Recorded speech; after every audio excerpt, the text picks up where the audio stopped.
दुनिया भर में कोरोना संक्रमण की तीसरी लहर को लेकर आशंका बढ़ती जा रही है। स्वास्थ्य विशेषज्ञों के मुताबिक तीसरी लहर से लोगों को सुरक्षित रखने के लिए वैक्सीनेशन अभियान को और तेज करने की आवश्यकता है। इन सब के बीच लोगों के मन में वैक्सीन की खुराक को लेकर तरह तरह के सवाल हैं। इसी से संबंधित हालिया अध्ययन में शोधकर्ताओं ने स्पष्ट किया है कि सभी लोगों के लिए कोरोना वैक्सीन की दोनों डोज लेना बेहद जरूरी है।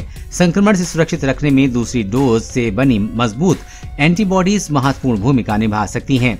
Stanford university school of medicine के शोधकर्ताओं के नेतृत्व में किए गए अध्ययन के अनुसार कोविड-19 वैक्सीन की दूसरी खुराक प्रतिरक्षण प्रणाली को बढ़ावा देने के लिए आवश्यक है।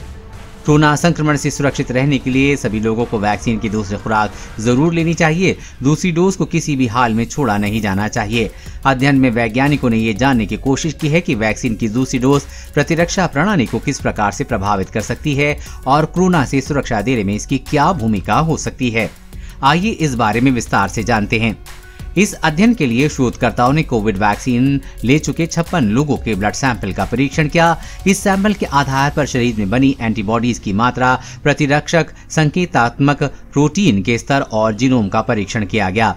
अध्ययन में शामिल ज्यादातर लोगों ने फाइजर वैक्सीन लगवाई थी। अध्ययन के दौरान शोधकर्ता ने पाया कि वैक्सीन की पहली डोज शरीर में कोरोना वायरस के खिलाफ एंटीबॉडीज के स्तर को बढ़ा देती है। हालांकि वैक्सीन की दूसरी डोज इन पहले से बनी एंटीबॉडीज को शक्तिशाली बनाने के साथ इसकी मात्रा बढ़ाने के लिए काफी आवश्यक है। अध्ययनकर्ताओं ने पाया कि वैक्सीन की दूसरी डोज के बाद एंटीबॉडीज के उन अंशों का भी विकास हो जाता है जो सामान्योत्तर पर पहली खुराक के बाद नहीं हो पाती हैं। इस बारे में स्टैनफोर्ड मेडिसिन के प्रोफेसर बाली पुलपेंद्र कहते हैं कि वैक्सीन की पहली डोज की तुलना में दूसरे शॉट के बाद एंटीबॉडीज के स्तर में कई गुना तक वृद्धि देखने को मिली है। अध्ययन के दौरान पाया गया है कि पहली डोज के बाद एंटीबॉडी का टी कोशिकाएं कम थीं, इसलिए दूसरी खुराक के बाद इनमें तेजी से इजाफा देखने को मिला है।